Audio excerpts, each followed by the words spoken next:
Okay, I'm going to go over some types of friction with you today, and then we're going to talk about forces and free body diagrams. So first thing I want to do is talk about the 4 types of friction.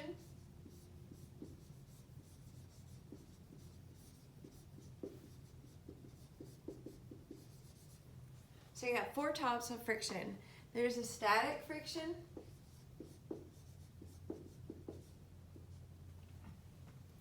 and that's going to be the force that acts on an object.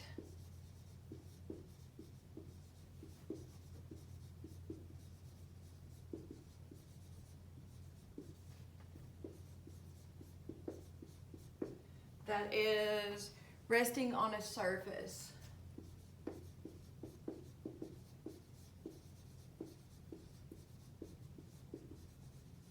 So an example of this would be like your shoes on the floor.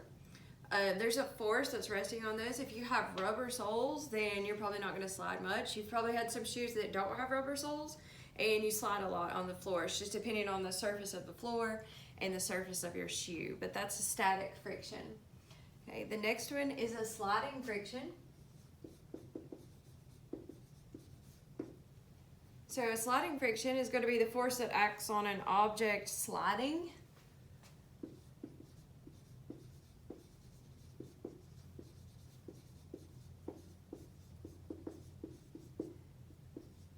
So sliding across the surface.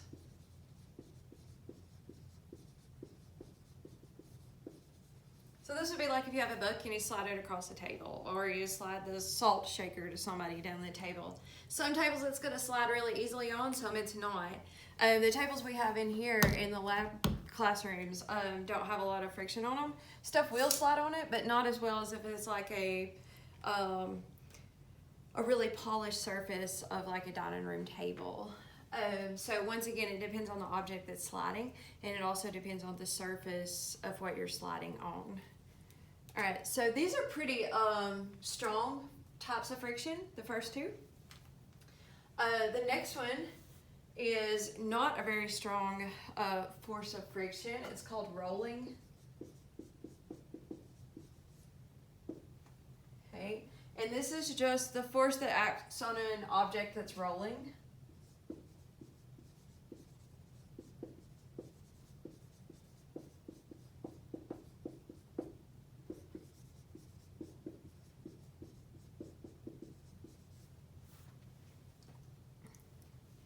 So this is a weaker force, and this is also why most wheels are round, or not, some of them aren't completely round, but they've kind of got that shape to them. So you've got the round shape, it's going to reduce this rolling friction. If it had more of an oblong shape to it, which we see on some things, like track hose, so if it's got this shape, then it's going to have a little more friction as opposed to this shape. If you saw a wheel that was like this, obviously that wouldn't make much sense, or even if it had more of a rounded off edge, you're still going to get a lot of friction when it shifts over to a surface. So this is why our wheels are circular. Now, and the reason I say mostly circular, obviously the wheel is going to be a little more flat when it's got the weight pushed down on it. So, I mean, it's not going to stay perfectly circular, but you get the idea. Then the next type is going to be a fluid force. And this is just the force that acts on an object in a fluid. So a fluid can be a liquid or a gas. You're going to experience this like if you ever pushed through water, like in a pool or even in the tub. You can feel that water kind of pushing back on your hand. That would be the force that's acting upon it, and it's a type of friction that's happening. Okay, so that's it for the 4 types of friction or frictional forces. Your assignment this week, you have free body diagrams.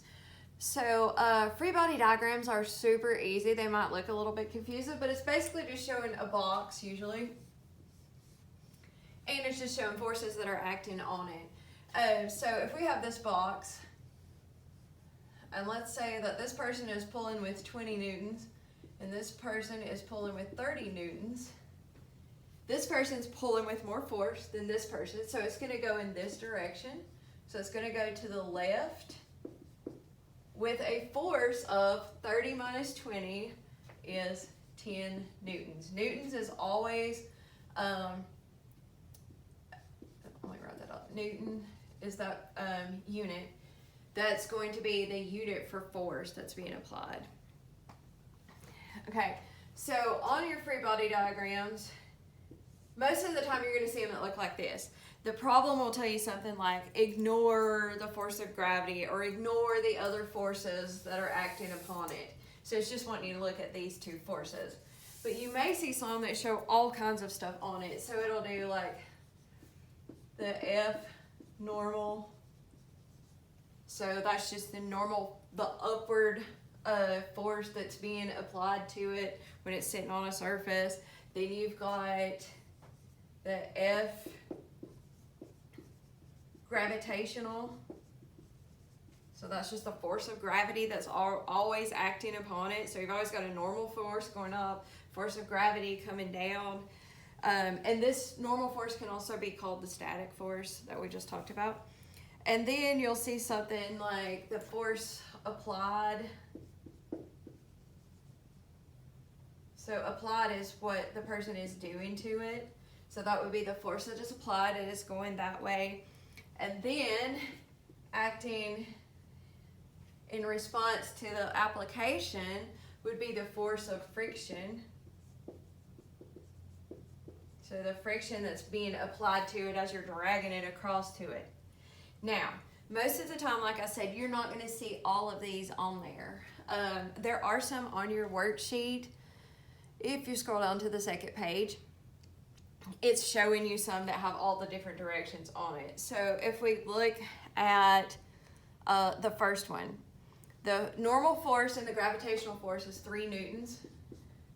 So see how those balance each other out. That's why they're not always important on the other ones, because these usually balance each other out. If it's sitting there flat, the normal force and the gravitational force are balanced.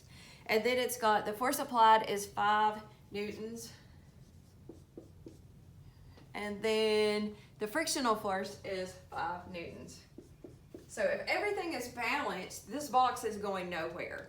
So there's such a friction on this that you can't drag it. Okay. The next one shows the normal force.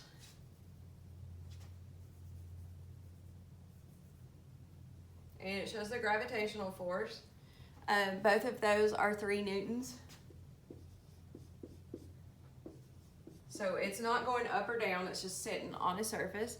And then it's got a frictional force going this way of 5 newtons.